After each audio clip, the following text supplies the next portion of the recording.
सभी का हमारे इस न्यू यूट्यूब चैनल में स्वागत है। सो दोस्तों, आप लोगों के लिए एक न्यू टॉपिक लेकर आ चुके हैं केमिस्ट्री का। इस वीडियो में आप लोगों को बताने वाला हूं आणविक द्रव्यमान किस प्रकार से निकालिएगा। ये आप लोग के एग्जाम में पूछे जाने की बहुत ही ज़्यादा चांसेस है और इससे पहले मैंने केमिस्ट्री का बहुत सारा वीडियो दे दिए हैं, जा कर के देख सकते हैं। ठीक है, तो देखते हैं यहाँ पर हम लोग समझते हैं कि आणविक द्रव्यमान को आप किस तरीके से निकालेंगे। तो इसके लिए आपको एक कंडीशन का पता होना चाहिए, मास नंबर। हर एक जो भी तत्व है उसका मास नंबर याद कर लीजिए। मास नंबर मतलब समझ में आया? इसका मतलब बोल रहा है द्रव्यमान संख्या।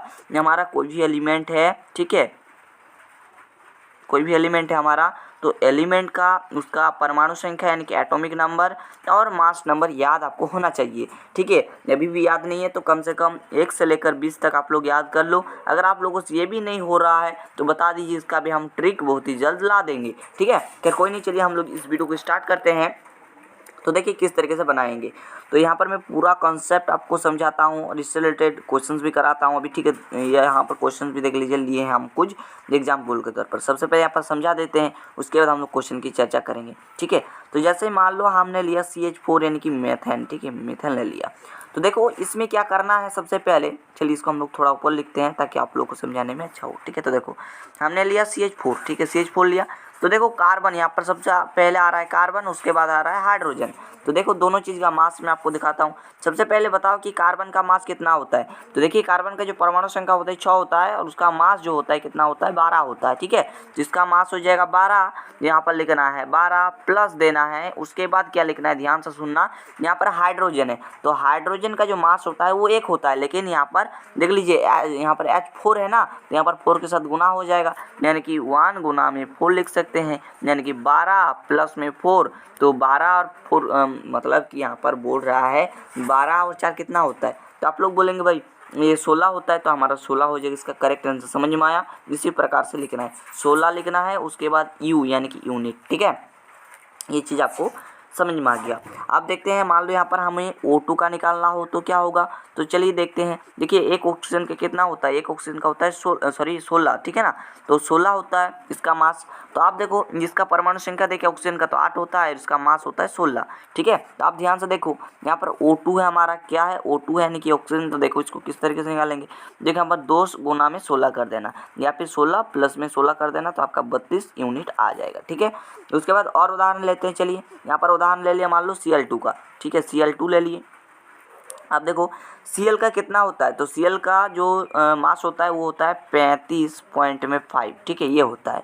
और इसे 2 है ना, तो आपका 2 से गुना करना पड़ेगा, तो 2 से गुना कर लीजिए। यहाँ पर 3 रहा तो 3 से गुना कीजिएगा, तो गुना कीजिएगा तो यहाँ पर 71 यूनिट आ जाएगा। U मतलब यूनिट। ठीक है, उसका मात्रक। ठीक है, उसके बाद चलिए और कुछ उदाहरण देते हैं, आपको होमवर्क भी देंगे यहाँ पर।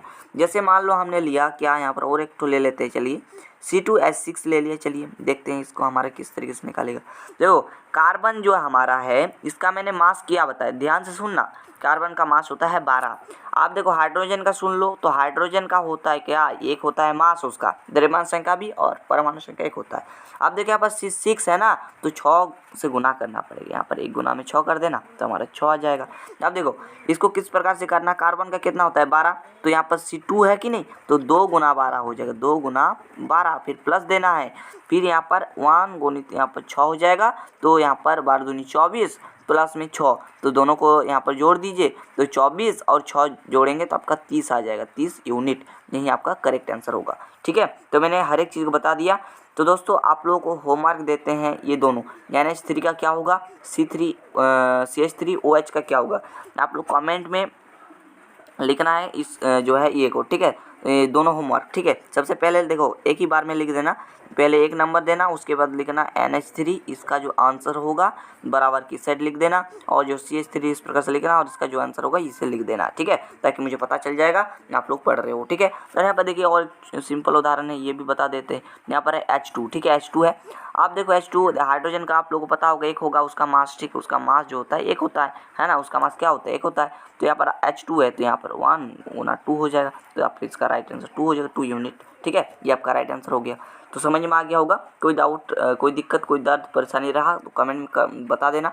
तो आप लोग को और भी हम क्वेश्चंस देंगे, टेंशन नहीं लेना है। तो चलिए मिलते हैं अगले वीडियो पे, तब तक के लिए थैंक यू, जय हिंद।